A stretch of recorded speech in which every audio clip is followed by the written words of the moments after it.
Berterima kasih kepada guru agama yaitu guru pembimbing Pak Fidelis. Terima kasih yang telah memberikan kesempatan kepada saya untuk menyampaikan, untuk saya belajar lebih dalam akan firman Tuhan. Dan terima kasih, biarlah Tuhan sendiri memberkati dan usaha pekerjaan Bapak. Terima kasih, dan inilah semampu dan kekurangan saya ucapkan. Salam puji dan syukur atas kehidupan kita yang ada di rumah maupun di mana berada. Kita mau bersama-sama belajar akan kebenaran firman Tuhan, di mana pintu gereja boleh saja tertutup dikarenakan virus corona saat ini. Tetapi biarlah pintu hati kita selalu terbuka, diisi akan kebenaran firman Tuhan. Ada salah satu ilustrasi mengatakan, di sebuah desa terdapat kemarau yang tak pernah turun hujan, di mana seluruh orang kampung datang untuk berdoa kepada Tuhan. Dan pada hari itu mereka berdoa dan semua orang berkumpul. Tetapi hanya satu ada anak yang datang membawa payung. Itulah namanya iman. Kita bersama-sama belajar akan kebenaran firman Tuhan. Sebelum itu kita mari kita berdoa. Allah Bapa kami surga, kami mengucap syukur Tuhan atas kasih dan karunia Engkau Tuhan, sehingga pada hari ini Tuhan kami dapat mendengar akan kebenaran firman Tuhan. Kami yakin dan percaya Tuhan, biar selalu Tuhan mendengarkan apapun yang pergumulan dalam kehidupan kami Tuhan. Ajari hamba Tuhan untuk mewartakan kebenaran firman Tuhan. Biar Engkau pakai bibir hamba Tuhan, agar apa yang Engkau kehendaki dapat hamba sampaikan. Kami sambut firman-Mu hanya dalam nama Tuhan Yesus kami berdoa mengucap syukur. Haleluya. Amin. Mari kita bersama-sama belajar firman Tuhan yang terdapat dalam Ibrani pasal 11 ayat yang pertama. Firman Tuhan berbunyi, iman adalah dasar dari segala sesuatu yang kita harapkan dan bukti dari segala sesuatu yang tidak kita lihat. Nah, kita akan bersama-sama belajar akan kebenaran firman Tuhan pada hari ini. Dan saya memberi tema pada khotbah pada hari ini, yaitu iman yang menguatkan. Nah, Bapak Ibu Saudara sekalian, poin yang pertama yaitu orang hidup harus mempunyai iman. Nah, di sini kita akan belajar bersama-sama akan iman.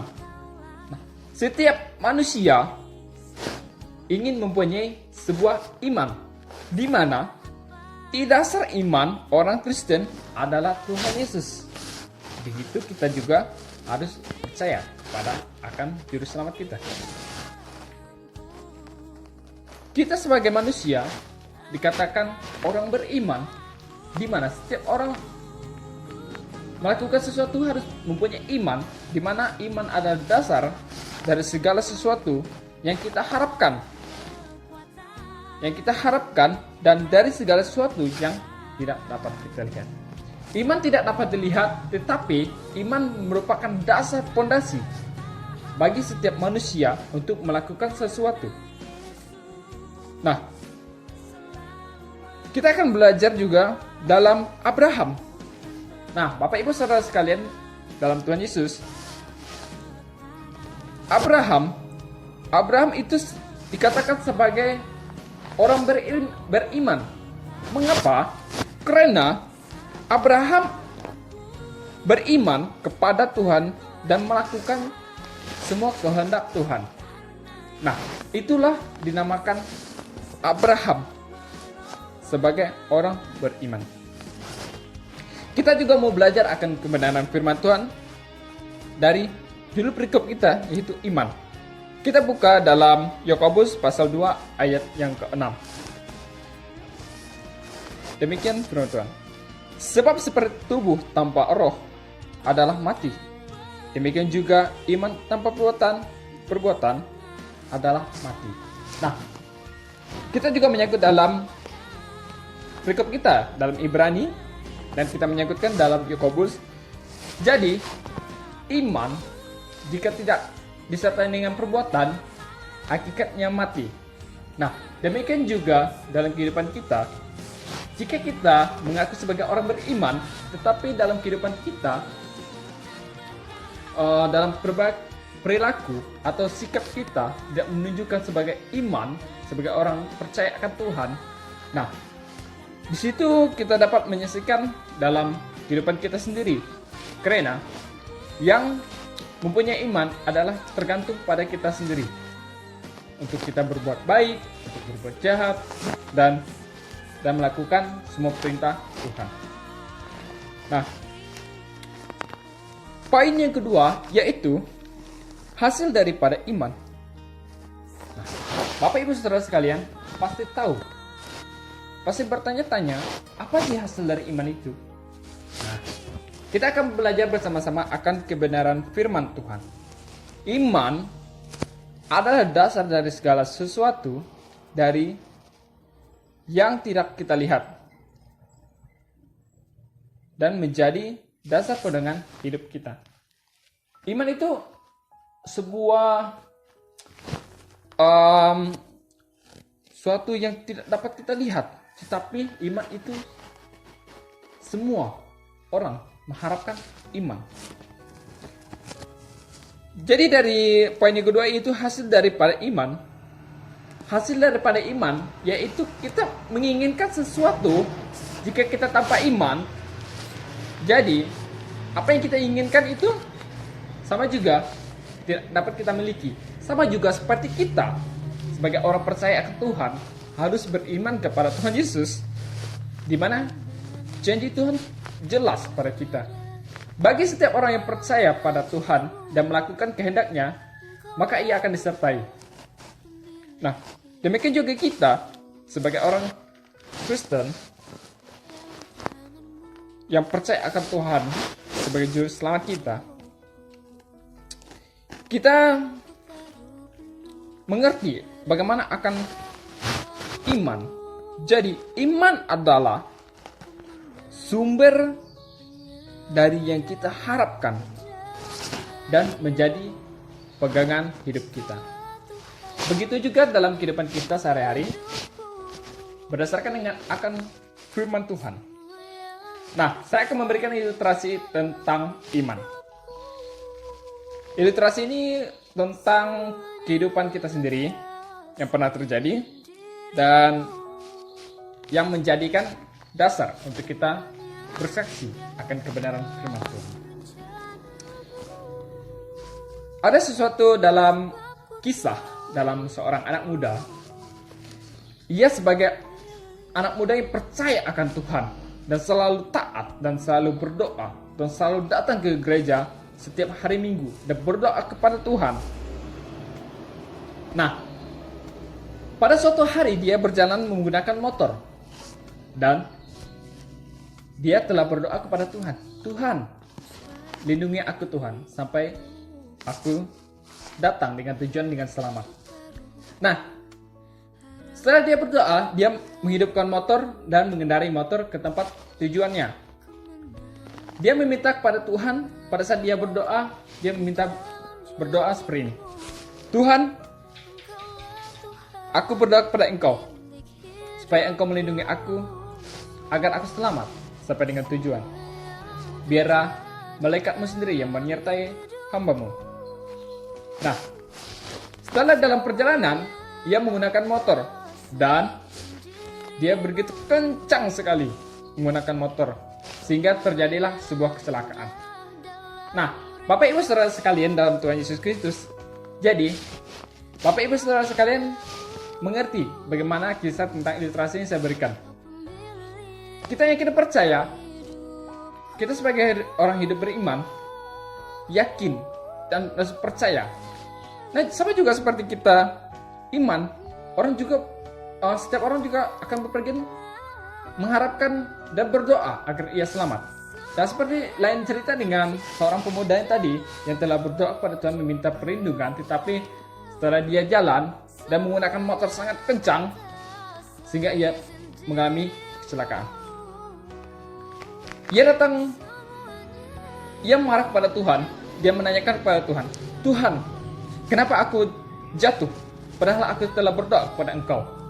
Mengapa Engkau membiarkan aku jatuh sehingga aku terluka? Tuhan menjawab seperti ini. Aku telah mengabulkan engkau dan mengirimkan malaikat untuk engkau, telah menjaga engkau. Dan malaikat berkata seperti ini. Hei anak muda, engkau telah berdoa supaya aku melindungi engkau. Tetapi perbuatanmu, engkau sangat laju dan tidak pelan akan mengendarai motor, sangat laju sekali. Sehingga aku tidak bisa menahan engkau. Sehingga engkau sendiri terjatuh. Nah, jadi Bapak Ibu Saudara sekalian, seperti juga dengan iman kita. Jika iman kita diperbuatkan dengan kesalahan yang salah dan tidak sesuai dengan kehendak Allah, dan demikian juga itu yang akan berbuat dan yang akan terjadi dalam kehidupan kita. Kita yang kita percaya sebagai orang beriman harus mempunyai dasar pokok dalam kehidupan kita. Seperti hal dalam cerita tadi, dalam ilustrasi tadi seorang pemuda yang jatuh dari motor. Dan ia baru sadar, ia telah berdoa, meminta Tuhan agar ia diberi perlindungan sampai selamat dengan tujuannya.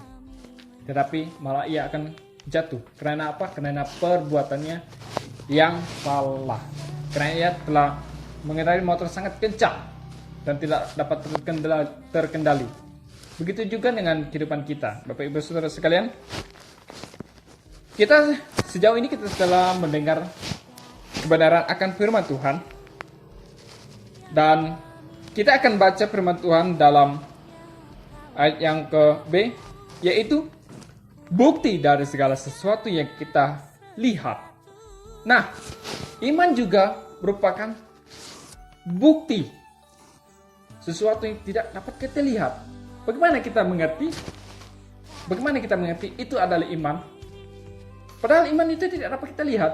Tapi Bapak Ibu Saudara sekalian, iman sebagai pendorong dalam kehidupan kita untuk melakukan sesuatu. Seperti hal contohnya kita dalam usaha dan pekerjaan kita menginginkan sebuah kebun karet sawit yang berlimpah, mengharapkan yang didasarkan dengan imannya. Ia selalu berdoa, tetapi dalam kehidupannya ia berusaha untuk mendapatkan kekayaan dari hasil dari apa yang ia kerjakan. Tapi bagaimana ia mau kaya tetapi dia hanya tidur, makan, tidur dan tidak mau malas dalam melakukan usahanya. Nah, seperti juga yang terdapat dalam Yakobus tadi. Sebab seperti tubuh tanpa roh adalah mati.